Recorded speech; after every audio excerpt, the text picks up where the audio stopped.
beneficial. Now we will talk about those microorganisms which are harmful microorganisms. These harmful microorganisms, they are responsible for many diseases. They can be in plants, the disease can be in plants or in animals. अब देखिए ये जो harmful micro organism है, micro organism यह जो है ये cause करता है disease in both plants and animals. इसके साथ साथ यह जो है आपका भोजन वगैरह को भी बर्बाद कर देता है। अगर आप भोजन को अगर आप अनरेफ्रिजरेटेड वगैरह छोड़ दो, प्रिजर्वेटिव्स वगैरह मिला करके ना रखो, तो ज़्यादा लंबे समय तक वह भोजन जो है नहीं चल पाता है। कुछ समय के बाद जो ऑयली और स्पाइसी जो भोजन होता है वो हमारा बर्बाद हो जाता है। इसके साथ साथ क्लोथ और लेदर को भी ये नुकसान पहुंचाता है। अब हम बात करेंगे जितना भी डिजीज कॉजिंग माइक्रोब्स है उसके बारे में, उसका एक चार्ट हम आपको बताते हैं कि कौन कौन सा कैसे कैसे जो है फैलता है, किस किस के चलते फैलता है। बैक्टीरिया के चलते कौन कौन सा बीमारी होता है वो देखेंगे हम लोग। बैक्टीरिया के बाद वायरस के चलते कौन कौन सा बीमारी होता है ये देखेंगे हम लोग। फंगी के चलते कौन कौन सा बीमारी होता है इसको देखेंगे। प्रोटोजोआ के चलते कौन कौन सा बीमारी होता है इसको हम लोग देखेंगे। तो ये मेन जो 4 ग्रुप है हमारा, इसका हम लोग देखेंगे कौन कौन सा बीमारी होता है। तो हम देखेंगे बैक्टीरिया के चलते जो है वो कलरा वगैरह होता है, बैक्टीरिया से न्यूमोनिया वगैरह होता है। इसके साथ साथ टेटनस होता है, ट्यूबरक्लोसिस टीबी होता है, ये बैक्टीरिया के चलते। वायरस के चलते अगर हम बात करेंगे तो इसमें आपका चिकन पॉक्स हो गया, ल्यूकेमिया हो गया, आपका एड्स हो गया, ये आपका किसके चलते, वायरस के चलते। इसके साथ साथ मिजल्स वगैरह भी आपका जो है वायरस के चलते जो है होता है। फंगी के चलते जो है कौन कौन सा बीमारी होता है, तो जितना भी स्किन डिजीज फंगल इन्फेक्शन वगैरह होता है, या फिर आप जो फूड वगैरह जो होता है पॉइजनिंग वगैरह, वो फूड पॉइजनिंग वगैरह जो भी होता है वो फंगी के चलते होता है। आगे है फिर प्रोटोजोआ, इसके चलते क्या क्या होता है। प्रोटोजोआ के चलते मलेरिया होता है, प्रोटोजोआ के चलते जो है आपका और एमोबिक डाइसेंट्री वगैरह होता है। तो ये सारे कुछ जो है वो हार्मफुल माइक्रो ऑर्गेनिज्म है जिनसे कुछ बीमारियां होती हैं। इसके बाद ये हमारे तक पहुंचते कैसे हैं, ये माइक्रो ऑर्गेनिज्म जो है हमारे बॉडी के अंदर पहुंचते कैसे हैं।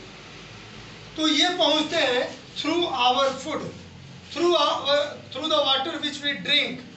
और इसके साथ साथ अगर आप साफ सुथरे कपड़े ना पहने तो उससे फैल सकता है। अगर कहीं कट्स हो जाए आपके बॉडी में तो वहां से ये फैल सकता है।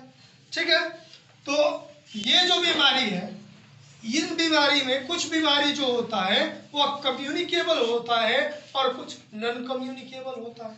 कम्युनिकेबल क्या होता है, जो स्प्रेड करता है फ्रॉम पर्सन टू पर्सन, वो बीमारी जो है वो कम्युनिकेबल कहलाता है। और ये जो बीमारी होता है इन्फेक्शियस डिजीज भी कहलाता है कम्युनिकेबल के साथ साथ। Communicable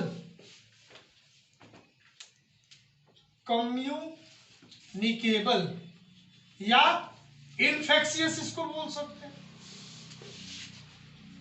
infectious. तो यह जो बीमारी है यह जो है एक व्यक्ति से दूसरे व्यक्ति तक फैलता है। अब फैलाने वाला कोई होगा, कोई ना कोई तो कैरियर होगा जो कैरी करके एक जगह से उसको दूसरे जगह लेकर के जाता होगा। ये हाउस फ्लाई जो है, ये जो मक्खी आप देखते हो, ये जो मच्छर है, ये सब जो है क्या काम करते हैं, ये कैरी करके लेकर के जाते हैं। They are called pathogens. और ये जो है बीमारी को कैरी करके एक जगह से दूसरे जगह लेकर के चला जाता है। ये स्प्रेड करता है थ्रू एयर। अगर आप हवा में छींक देते हो, वो हवा जो है बह करके अगल बगल जो आस पड़ोस कुछ लोग हैं अगर उन तक पहुंचा तो वहां तक भी ये बीमारी पहुंच सकता है। इसमें कौन कौन सा बीमारी आया, कम्युनिकेबल या इन्फेक्शियस डिजीज। तो ये जो बीमारी है जिसमें तुम्हारा ट्यूबरक्लोसिस, कलरा, डाइसेंट्री, ये सारा कुछ जो है आपका कम्युनिकेबल डिजीज है। They spread from one person to other person. ये ट्रांसमिट होता है through contaminated food, water, clothes, infected clothes, utensils, बर्तन वगैरह से जो इन्फेक्ट हो जाता है उससे जो है कैरी होकर के एक व्यक्ति से दूसरे व्यक्ति तक ये पहुंच जाता है। इसके बाद जो मोड्स है, मोड्स में दो तरह का ट्रांसमिशन का है। पहला है आपका जो है वो डायरेक्ट और दूसरा है इनडायरेक्ट ट्रांसमिशन। अगर हम डायरेक्ट ट्रांसमिशन का बात करते हैं तो इसमें directly from one person to another ये ट्रांसफर होता है, इसको हम बोलते हैं डायरेक्ट ट्रांसमिशन। इसमें हो सकता है बाय डायरेक्ट कांटेक्ट, आप डायरेक्ट किसी के कांटेक्ट में आए तो ये बीमारी हो सकता है। इसमें जो है आपका वो स्किन वाला बीमारी हो सकता है, ठीक है। इसके बाद हो सकता है दूसरा बाय ड्रॉपलेट इन्फेक्शन।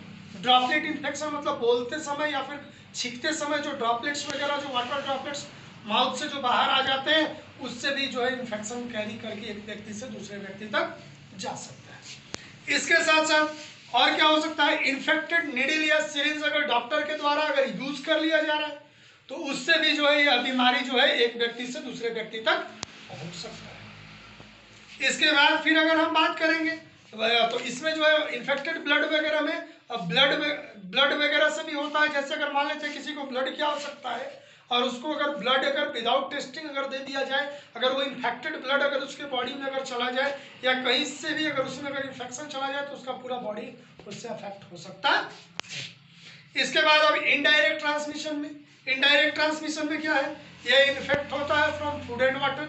ये होगा थ्रू कैरियर्स जो कैरी करके लेकर के जाता है, जैसे हाउस फ्लाई वगैरह हो गया, मॉस्किटो वगैरह हो गया।